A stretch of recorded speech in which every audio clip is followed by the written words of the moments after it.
This is your dream machine, a supercomputer, 10 exabytes of storage, more than the entire human race could use. Until some uneducated, dim-witted jackass comes in and asks, "What does this do?" Yanks the cord and boom, you're done.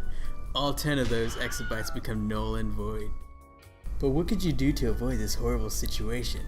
Why not teach that uneducated, dim-witted jackass to properly eject those hard drives?